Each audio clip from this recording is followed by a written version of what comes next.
Ladies and gentlemen, boys and girls, children of all ages, we are so happy and joyous and glad to finally have with us here the very talented writer slash director slash actress, Genevieve Adams, and her co-star, the excellent Annalise Cepero, to talk about this wonderful film, Simchas and Sorrows. Ladies, say hello. Hello. Hi. Thanks for having us. Oh, not a problem. Not a problem at all. I'm actually, like I said, I'm really mad I missed out on our last time to chat, but stuff happened and it was crazy. But now we're here and we're going to get to talk about this really, really dope movie that we saw. Let me start by saying that there's a lot of really interesting struggles for both yourself, Genevieve, your character, Agnes, and for your character, Annalise, Glaucia. You're both going through these really weird personality shifts because of the people surrounding you, but you're also hiding those facts from yourselves. Can you talk about the basically the mirror of these two characters and how different they are, but also how they're pretty much the same deep down? That's a really good question. I like that question. We've never gotten that one before, but I think it's really perceptive. I wanted to write a film that was about women, that was from the perspective of a woman, as I am a woman, and I, feel like we still don't have enough of those stories. That's why it was such an honor to be invited to screen at Bentonville with Geena Davis and all the wonderful people there. So I do think that, Glaucia and Agnes, the two characters in the film, the two main female characters, are on separate but very similar trajectories of self-discovery and of learning what it means to be sort of authentic and at peace with oneself.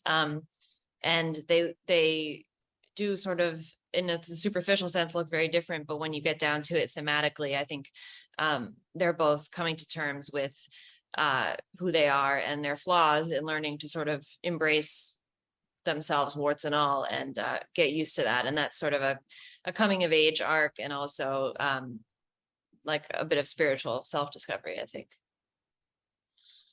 I like that. I like that answer. I really do. Annalise, what do you have anything to add to that as far as from your perspective as Glaucia? Oh, sure. I think one of the main themes in the film is how far you would go for the one you love, or how far you would go to be accepted by a community, a religion, a society, which I think both Glaucia and Agnes are clearly making a big shift by the end of the film, whether it be self-discovery or, self-discovery. But I think it's how far will you go? How far will you go, and how far are you willing to lose yourself for somebody else, or for example, with Glaucia, she's a wellness guru, an influencer, if you will. So she's hiding herself to the bigger picture of social media, and kind of adapting this persona that she thinks people would love. I like that, because I think that with Agnes, she's more of a traditional, person who's hiding her feelings, whereas Annalise is doing it in a much more Gen Z modern way, where it is perception online is what people think that reality is, and in reality she isn't that person. Whereas with Agnes, she is who she is, but she's going through that struggle by herself, because Levi's not very understanding of it, because Levi has his end goal in mind, and that is the only thing that he cares about. And Genevieve, I wanted to touch on that a little bit, in that even Levi is going through a character change, because he is so desperate for his family to accept Agnes, even though they love Agnes the way that she is, that he wants to change her at her very core. Obviously, you wrote the film. Can you talk about like having to write something like that? Is that from personal experience, or? It's interesting. You're not the only person to have put Levi in that light, and I guess I was hoping it wouldn't come off as that extreme, but I think that for a lot of Jewish men, there's a huge pressure on them to marry Jewish women because of the fact that Judaism is seen as coming from the mother. So I think it's sort of ingrained in a lot of Jewish men, people that I knew growing up, people that I met in college. And it was always surprising to me, because it felt like such an archaic idea, in 2011 and beyond. And it always sort of struck me as being, really archaic and sort of odd that this would still persist. But it comes from a very sensitive, like, real fear of as Mort says, diluting a heritage that has been attacked and challenged and persecuted, so many times throughout history. So it's a complicated issue. And I think that Levi assumes things about other people that are not necessarily true. Like he assumes he understands what his father believes, but he hasn't really spoken to him about it in a while. And people, I think the message of the film, another message of the film, or something I wanted to show, was that people don't change fundamentally, but they do evolve. And I think that we have to give our parents and, the older generations a chance, and we have to, check back in with them sometimes and see, like, how do you feel about this now? And in light of, recent circumstances, what do you think about this now? Because people do evolve, and they grow, and they learn new things. And I think that, instead of writing off older people, sometimes we need to just like take the time to sit down and learn from them. I like that. Now, this is obviously your debut film. And it's funny as far as the director goes. And it's funny because there's a lot of reflections of another, because there's a lot of Judaism as far as the thematics go. There was a lot of, for me, thematics with another film that was by a first-time director that came out several years ago, insofar as relationships between father and son, and that's with Levi and Mortimer in this film. And that is with the 2006 movie Garden State, and how Largeman deals with his father, who is the strict Jewish doctor, and not talking to him. Is that sort of a theme? I don't know. I'm not too familiar with, Judaism as a culture and family, because, I'm Latino. We don't really do that. It's mostly Catholicism here. So I related to all those themes in the film. But do you kind of see a comparison, like a mirroring of Levi as Largeman and Mortimer as the antithesis of Largeman's father in that movie? Yeah, well, it's been a while since I've watched Garden State, but I will say it's one of my favorites. So I know the characters you're talking about, and I'm flattered by the comparison. I do think that Mortimer and Levi have a much closer relationship and far less strained, but I think that goes to show even more the point I was trying to make before, that even so, with people that we know and we love and we've grown up with and we think we understand, sometimes we make assumptions and we think we know what they're going to say and we know what they're going to do and we know how they're going to feel about something. And I think that often we're wrong, and you need to actually have these conversations with people and confront the things that are troubling you, or confront your ideas about people and have them air it out, because politics and views on religion and all these things do evolve, and people's perspectives change, especially as they get older and they watch their children grow and they themselves, mature. I like that. Now we're going to do a 2-part question, and each of you is going to give me an answer. So first part, we'll start with Annalise. What is it like working with a director in her first debut compared to some of the stuff you've done before? And how awesome is Genevieve to work with as a director? Oh, well. Pressure's on, girl.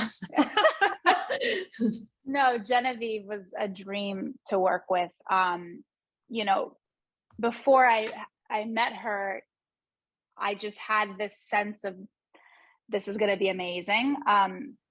It was all on paper for all of us actors, and that's not always the case, maybe. So you know what I mean, as far as the writing goes.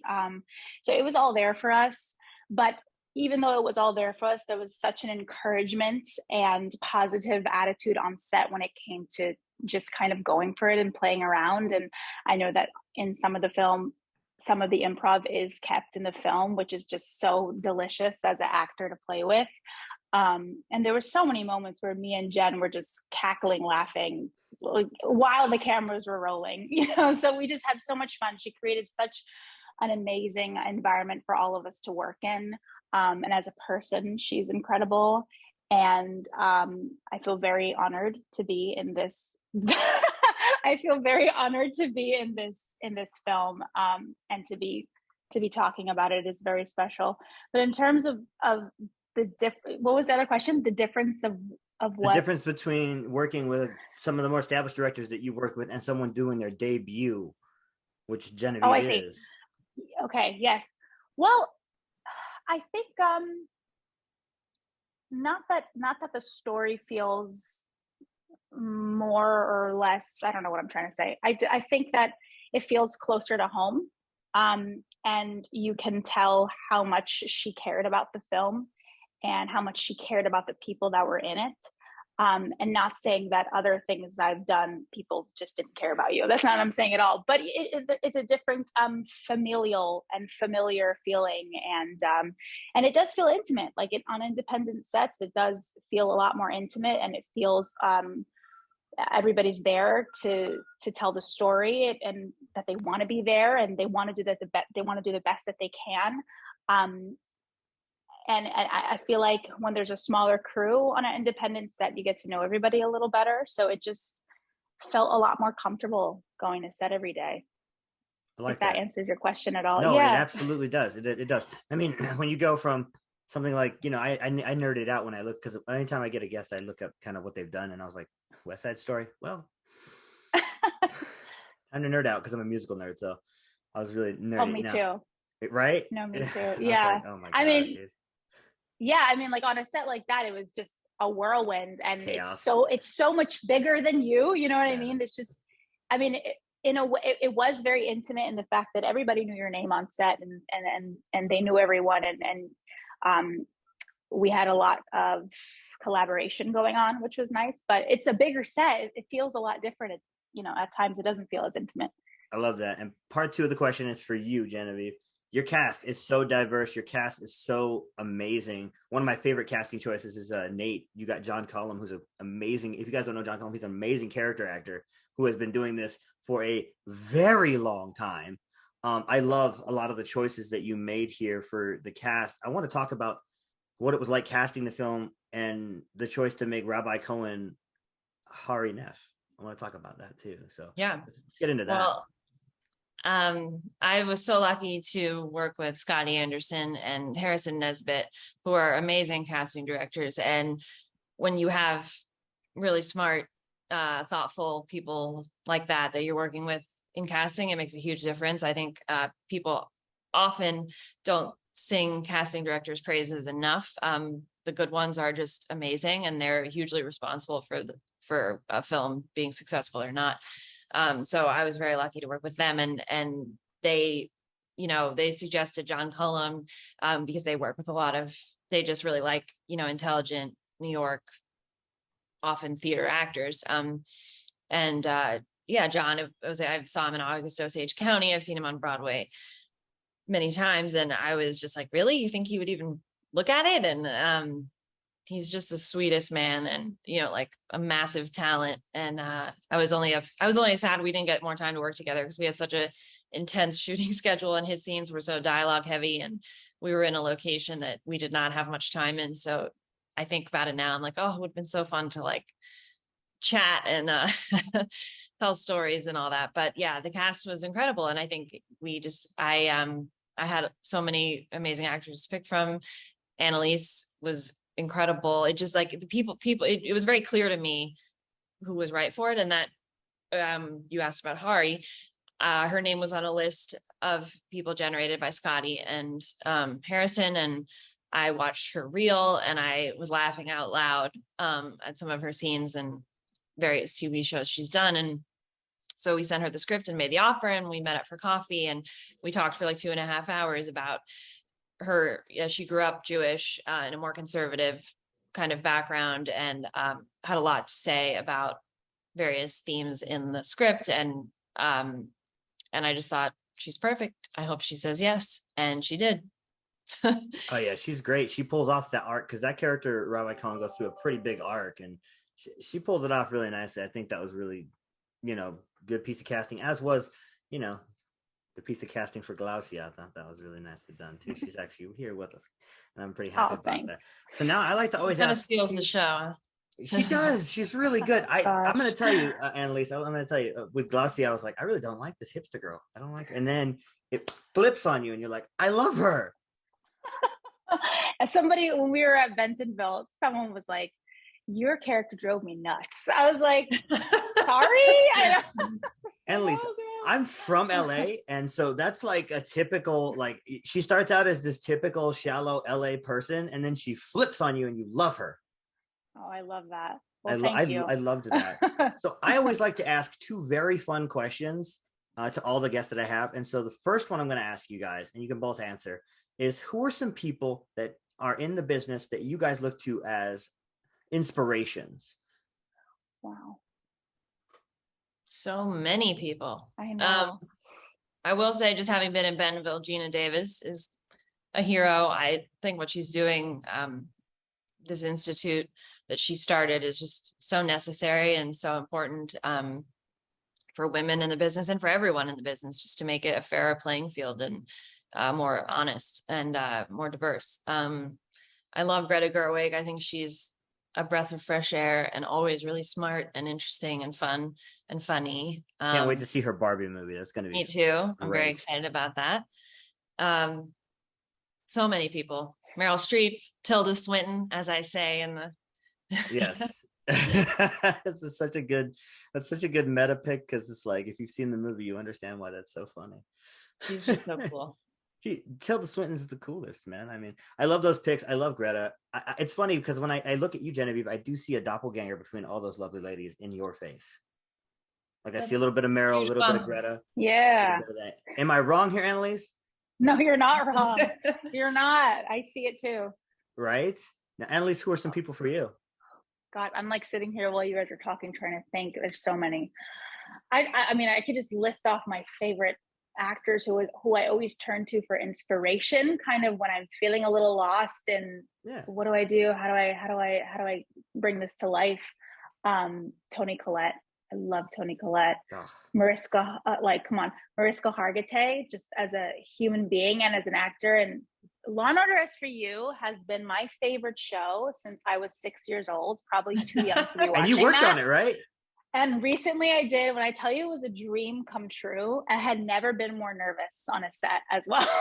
I would love to speak to Mariska. She's great. Oh my gosh. I don't even know what to say. She's just the reason she's been doing this show so long and she's beloved by so many people is so clear. You know what I mean? Viola Davis, Brooke Shields, who I recently got to work with, who is just a powerhouse of a woman. Who else? Gosh, Viola Davis so is many a queen, people. by the way. I was going to say Viola Davis too. Yeah. I think she's on everybody's list. Oh, come on. She's an absolute queen. I got to meet her at Sundance a few years ago. She's an absolute queen. Oh, gracious woman, graceful, beautiful, absolutely fantastic woman. Mm-hmm. Not surprising. That's amazing.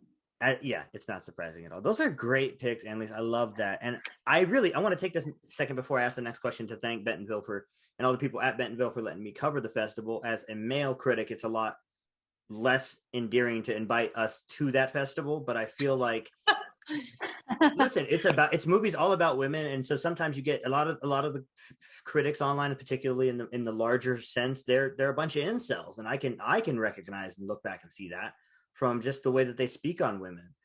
And so I really thank Bentonville for seeing something and saying that guy not a dick, so let's invite him to cover the festival. And I always love covering it because I'm a huge fan of Geena. I'm a huge fan of hers, and I'm a huge fan of a lot of the films that I see here because I love watching female empowerment, and I love watching the evolution of women as artists. And I think that this festival does that excellently. So thank you to Bentonville for that. Let's get to the hardest question that I'm going to ask you two lovely ladies all day today. And that is, if you had to only watch 2 movies for the rest of your life, what 2 are you picking and why? Hit it. Take it away, Jen. I don't know. This feels sacrilegious to me. It is. Okay. Oh, dear. For the rest of just 2. Oh God. Well, I guess, okay, fine. Whatever I say, I have so many favorite movies, but if I had to answer this question, maybe I would say today, Rushmore and Out of Africa. Those are 2 very diverse and great picks. Love Rushmore. I love Wes Anderson, so that's a great pick. Annalise, what you got? That's a mean question, though, by the way. It is. It's a very mean question, but everybody gets asked it equally. Gosh, just 2. I feel like I have to give you 3. No, you get 2. Okay. My Best Friend's Wedding. Good choice. I love rom-coms. Come on, it's so good. So good. Call Me by Your Name. Okay. I just love that movie. I love them. Let me just give you 2 more. The 2 other ones I was going to say was Parent Trap. That would have been number 3. Lohan one or the original? The Lohan one. Okay. Yes. Yeah, I love that. I gotta say, watching it now as a parent is so it feels really messed yes. up. Yes. Very messed up. Yeah. I'm sure. Like, it did not age that well, but it didn't. My favorite movie of all time, and this is gonna sound very sad, but it is Schindler's List. It's a great movie. God, I just think it's a great you don't movie. want to rewatch it. But I don't think I can watch. I've seen that movie probably like 8 times, but I don't think I could only watch that for the rest of my life. I would be very sad. So yeah, that would be very sad. You want to talk about you want to talk about the beauty of this business. Her favorite film is Schindler's List, directed by Steven Spielberg, and she got to work with Steven Spielberg, ladies and gentlemen. That is amazing. It's still, it was amazing. Still, I don't believe it. It happens, guys. I love that, and I really think that your film, Simchas and Sorrows, and correct me if I'm wrong here, touches on a lot of really interesting themes that I don't think get explored from the perspective that you've done it. So, if you had to sell this movie to people, and I'm going to let you both do this, give us the elevator pitch for Simchas and Sorrows. I should know this. I think it changes well, it's a romantic independent dramedy about an atheist actress who converts or attempts to convert to Judaism to marry the man she loves, and she learns a lot along the way. And it's I would say it's an original romantic dramedy. Yeah, that's pretty good. What you got, you think that's pretty much it, Annalise? You think that nails it? I think that's it. It's a heartwarming film that be prepared for some laughs, but also that hopefully a lot of people will be able to relate to the theme of self-discovery. Yeah. That's I like that. I like that. I like that you guys didn't skimp on the handsome men either. Both Thomas McDonald and Luke Forbes, very handsome men. Great job, guys. Can't skip on those things. And Billy Calder, who you're stuck with in most. What about the ladies? Listen, we know the ladies are beautiful, but I'm not going to comment on how beautiful the ladies are. Because Genevieve, gorgeous woman. Annalise, absolute goddess. That is true. Hari, completely beautiful. Unbelievably beautiful. So they were lucky. Beauties. And let's also talk about the lucky one. Julie Halston, also really beautiful lady.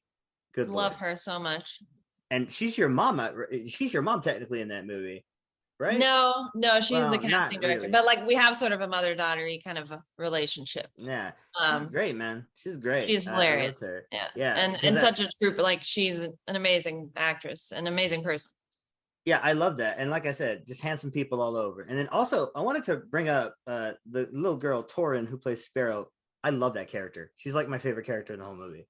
She is so good. She was basically directing that scene we were in together because she knew more than I did about where the camera was, and it was embarrassing. The cereal one? Yes. Oh yeah, that's the best. So good. I don't know, remember what time of day it was or what, I don't know. I was out of it, and she was directing that scene. She's super smart and such a pro, so she'll go far. Yeah, she was really good. I love that. And I really enjoyed the movie. I laughed my butt off. I really thank you guys for spending even 10-15 minutes with me, guys. If you don't get a chance to see this, it's currently playing at the Bentonville Film Festival in Bentonville, Kentucky. Thank you, Geena Davis, for putting that film on there. Do you have any idea when this thing's going to come out or anything like that, Genevieve? Yes, we will be releasing the film sometime in the fall. More details to come. We'll be sure to let you know, and you can let your fans know. We'll let you guys know when it comes out. We'll be hitting them up. And for Film Snob Reviews, this has been William. Say thank you, everybody. Genevieve, Annalise, do you have anything to say before I let y'all ladies go? Just thank you, William. This was lovely to connect with you, and thanks for having us. Oh, thank you. A lot of fun. Being here. Oh no, thanks for being here. I hope you enjoyed the questions.